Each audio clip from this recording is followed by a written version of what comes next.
The embrace between enemies, 1914. The year 1914 was one of the most tumultuous periods in modern history, marking the dawn of the Great War, later known as World War I.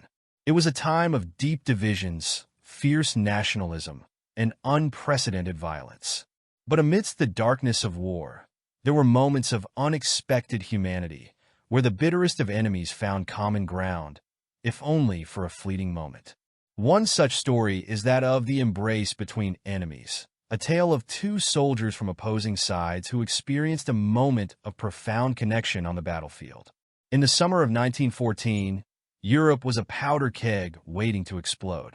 A complex web of alliances, combined with simmering tensions and imperial ambitions, had created a situation where a single spark could ignite a continent-wide conflict. That spark came on June 28, 1914, when Archduke Franz Ferdinand of Austria-Hungary was assassinated in Sarajevo. Within weeks, the world was at war. The optimism and patriotic fervor that initially swept across Europe quickly gave way to the grim reality of trench warfare. By December 1914, the Western Front had become a nightmarish landscape of mud, barbed wire, and shattered lives. The soldiers who had once marched off to war with songs in their hearts now found themselves living in squalor, enduring the constant threat of death from artillery shells, sniper fire, and disease. Among these soldiers were two men whose lives were destined to intersect in a way that neither could have imagined. On the German side, there was Hans Müller, a young man from a small village in Bavaria. Hans had been a schoolteacher before the war, a gentle soul with a love for literature and music. Like many of his peers, he had been swept up in the patriotic fervor that gripped Germany in the summer of 1914. He enlisted in the army, believing that the war would be over by Christmas, and that he would return home as a hero. On the other side of no man's land, in the British trenches, was Private James Thompson, a coal miner from Yorkshire. James was a man of few words, known for his stoic demeanor and unshakable loyalty to his comrades. He had grown up in the harsh industrial landscape of northern England, where life was a daily struggle.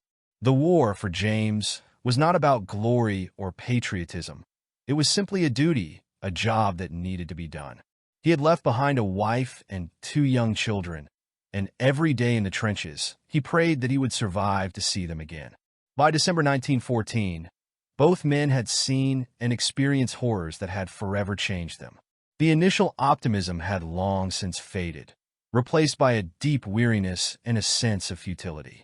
The trenches were cold, wet, and infested with rats. The stench of death was ever present, and the constant shelling made it impossible to ever truly relax. Yet, through it all, there was a strange sense of camaraderie that developed among the soldiers on both sides. They were all enduring the same hell, and in that shared suffering, there was a bond that transcended nationality. As Christmas approached, there was a palpable sense of longing among the soldiers. They yearned for home, for warmth, for the comfort of loved ones. The thought of spending Christmas in the trenches was almost unbearable, and it was during this time that something extraordinary began to happen. On Christmas Eve, 1914, along various sections of the Western Front, soldiers began to hear the sound of singing coming from the enemy trenches. In one section of the front, Hans Müller sat in his trench, trying to keep warm as he listened to the distant sound of Still Nacht, Silent Night, being sung by his comrades. The familiar melody brought a lump to his throat, reminding him of the Christmases he had spent at home with his family. As the song ended, Hans hesitated for a moment before making a bold decision. He stood up, careful to keep his head below the parapet, and began to sing the song again, this time in a louder voice, so that the British soldiers on the other side could hear. To his surprise, the singing was met with applause from the British trenches. Then, from across no man's land, he heard a voice call out, "Merry Christmas, Fritz!" The German soldiers responded in kind, shouting back, "Merry Christmas, Tommy." It was a moment of shared humanity that seemed almost impossible in the midst of such a brutal conflict. What followed was one of the most remarkable episodes of the war, the Christmas truce of 1914. In various places along the Western Front, soldiers from both sides cautiously emerged from their trenches, and met in no man's land. They exchanged greetings, shook hands, and even shared small gifts such as cigarettes, chocolate, and souvenirs. In some areas, impromptu football matches were played, with soldiers using makeshift goals and a ball made from rags. For a few brief hours, the war was forgotten, and the men who had been trying to kill each other just days before were now laughing, joking, and embracing. It was during this Christmas truce that Hans Muller and James Thompson first met. The section of the front where they were stationed had been relatively quiet, and as the truce spread, both men found themselves drawn to the idea of meeting the enemy face to face. With some trepidation, Hans climbed out of his trench and made his way across no man's land, where he was soon joined by several of his comrades. On the British side, James Thompson watched as the Germans approached. There was a tense moment as the two groups of soldiers eyed each other warily, but the tension quickly dissipated as someone on the British side produced a bottle of whiskey. The soldiers gathered around, passing the bottle and exchanging what little they had to offer. Hans and James found themselves standing next to each other, each man studying the other with a mixture of curiosity and respect. Despite the language barrier, they managed to communicate in broken English and German. Hans learned that James had a wife and children waiting for him back in England, while James discovered that Hans was a schoolteacher who had left behind a fiancée in Bavaria. The two men exchanged stories about their lives before the war, their families, and their hopes for the future.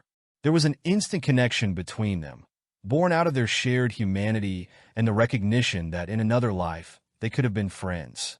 As the conversation continued, Hans reached into his pocket and pulled out a small photograph of his fiancée, Anna. He showed it to James, who smiled and nodded in understanding. James then took out a small, worn photograph of his own family, showing it to Hans. The two men stood there in the middle of no man's land, surrounded by the remnants of war, sharing a moment of quiet reflection. As the sun began to set, the cold winter air grew even more biting. The soldiers knew that the truce could not last forever, that soon they would be back in their trenches, fighting once again. But for a few more precious minutes, they lingered, reluctant to return to the brutality of war. Before parting ways, Hans and James shook hands, each man holding on a little longer than necessary, as if trying to hold on to the fleeting sense of peace they had found in each other. Then, in a moment that would remain etched in their memories forever, Hans reached out and pulled James into a hug. It was an awkward, fumbling embrace, but it was sincere, filled with a deep sense of mutual respect and understanding. For that brief moment, they were not enemies but brothers, united by the shared hope that this war, like their truce, would soon come to an end. The embrace lasted only a few seconds, but it carried the weight of everything they had been through. When they finally released each other, there were tears in both men's eyes. Without another word, they turned and walked back to their respective trenches, knowing that the next time they met, it would likely be under very different circumstances. The Christmas truce ended as suddenly as it had begun. By the morning of December 26th, the war was back in full swing. The artillery resumed its relentless barrage, and the soldiers returned to the grim reality of trench warfare. For Hans and James, the memory of their brief encounter lingered, providing a small flicker of light in the darkness that surrounded them. As the war dragged on, both men continued to fight, though their hearts were no longer in it. The horror of what they witnessed on the battlefield only deepened their longing for peace. They both carried with them the memory of that Christmas Eve, of the unlikely friendship they had formed with a man who, under any other circumstances, would have been their ally rather than their enemy. The war continued for 4 more brutal years, claiming millions of lives and leaving much of Europe in ruins. Hans and James both survived, though they were forever changed by the experience. When the armistice was finally signed on November 11th, 1918, ending the war, there was little celebration among the veterans. The cost of victory had been too high. After the war, Hans returned to Bavaria, where he struggled to adjust to civilian life.